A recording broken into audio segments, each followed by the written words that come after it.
Welcome to the Key Chapters of the Bible podcast. This is a daily podcast that's going through the key chapters of God's Word.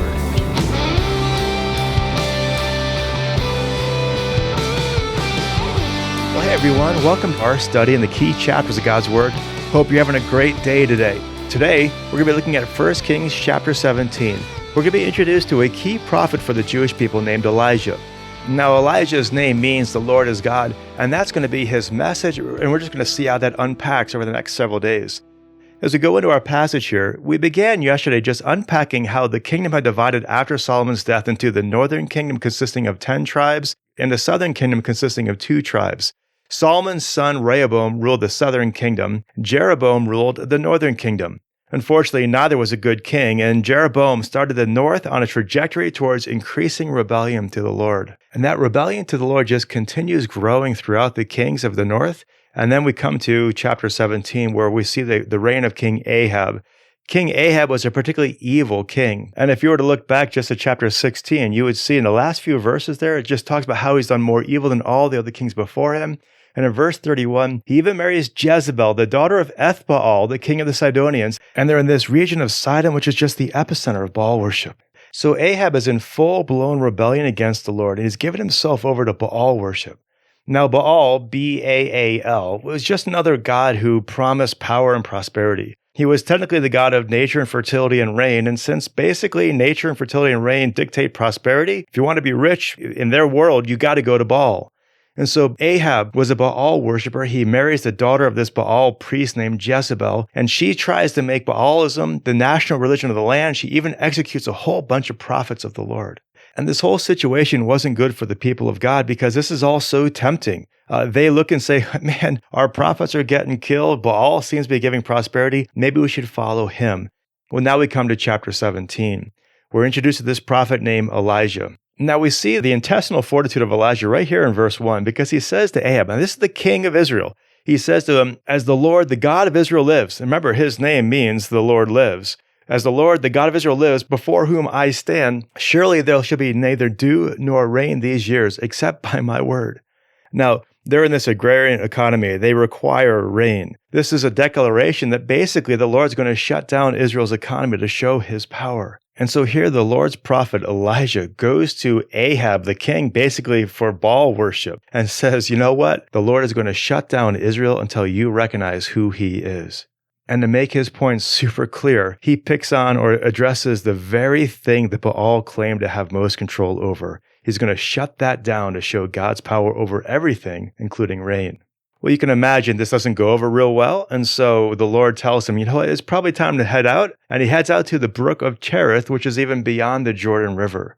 And so while he's there, this whole region is under something of a famine, and so the Lord miraculously provides bread and meat to him from the ravens. But even then, eventually this brook dries up. It was probably just a seasonal brook. And so the Lord sends him to Zarephath. Now, Zarephath is all the way back to the west, kind of along the edge of the Mediterranean Sea up north.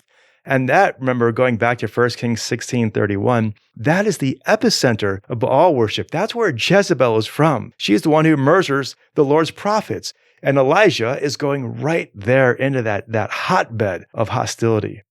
Well, he arrives at Zarephath and he meets a widow who is starving with a famine. She thinks she's pretty much a goner. In verse 12, she thinks she's cooking her last meal before she dies. But if you look at verse 12, notice what she starts to say to Elijah. She says, as the Lord your God lives. And so this seems to be a woman who is sitting here surrounded by Baal worshipers, and she is still putting her faith and trust in the Lord. Even back in verse 9, the Lord has commanded her to provide for Elijah. So at some level, she's a follower of God here. And so she does what Elijah asks, and she prepares the food and she gives it to him. And miraculously, the Lord provides for her and for her son, and they don't run out of food.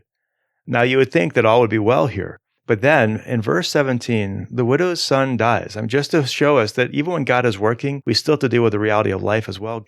Well, understandably, she's devastated by the loss of her son, and so she's quick to blame Elijah. But Elijah takes this as another opportunity to show the Lord's power and his glory. So he prays over this boy, and he comes back to life. Now, we call this an event a resuscitation rather than a resurrection, because the true resurrection will be when Jesus returns and gathers his people into his kingdom. Those who are resurrected will not die. But all these other people, like this boy here or Lazarus later on, these are resuscitations because those folks eventually do die. But we have here the Lord stepping in, giving life to this boy, once again demonstrating his power, because here they are in the seedbed, the epicenter of Baal worship, who was supposedly the God of life as well. And here we're seeing, no, it's the Lord who brings this boy back to life.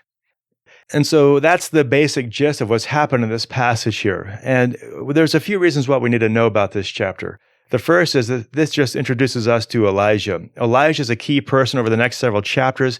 He's going to always be a key person in the Jewish perspective of God's work among his people. You see, Elijah and the next prophet, Elisha, these two prophets together represent one of these extended periods of time where the Lord provides and teaches through signs and wonders, calling people to himself. The first was when God used Moses to perform all kinds of signs during the Exodus. Now we are in the age of Elijah and Elisha, and we're reading about that now.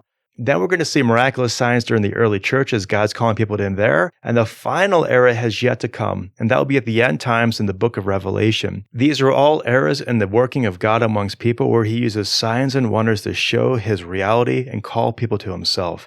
And so it's just helpful for us to know that Elijah and Elisha were two of those guys, and we're reading about them right now. This passage also shows us the faithfulness of God to his covenant promises. Here we're seeing that Israel's kings were disobedient to the Lord, and their present king, Ahab, was actually a worshiper of Baal. And this is a desperate situation where the Lord sends now this prophet on the scene to remind the people through these miracles of signs and wonders that they were still the people of God, and they were still in a covenant relationship with him. Another reason why this is a key chapter is because the Lord refers to it, Jesus refers to it in Luke chapter 4, verses 26 and 27. And the Lord refers to this event as an indication that God has always had a heart to care for the Gentiles. Here there's all these other widows that he could have gone to, but he goes to a widow in the land of Sidon, a distinctly Gentile, even Baal-worshiping people. We just see God's heart here. He's calling us into fellowship with him. This passage also shows us the power of prayer. The book of James in James 5:17, it refers back to this passage here. It reminds us that God withheld rain in response to one man's prayer. That our God, in some way that we don't fully understand, hears our prayers, even if it's a single person's prayers. And if we just call upon him, he hears that prayer, and often we will see the answer. Sometimes it will be very clear, sometimes it won't be, but we know that God hears our prayers. It's not as though we need to somehow stack our prayers together, or the more prayers we get, the better God's going to hear our prayers. We just need to know that God hears our prayers, even when it's a single man. And so that's chapter 17 here, a chapter that shows us that God was calling people to himself, even when they're disobedient to him, and he's just setting the stage for chapter 18, which is one of the most powerful passages in this section of Old Testament history. I look forward to unpacking chapter 18 with you tomorrow. Hope you have a great day. Thanks and God bless.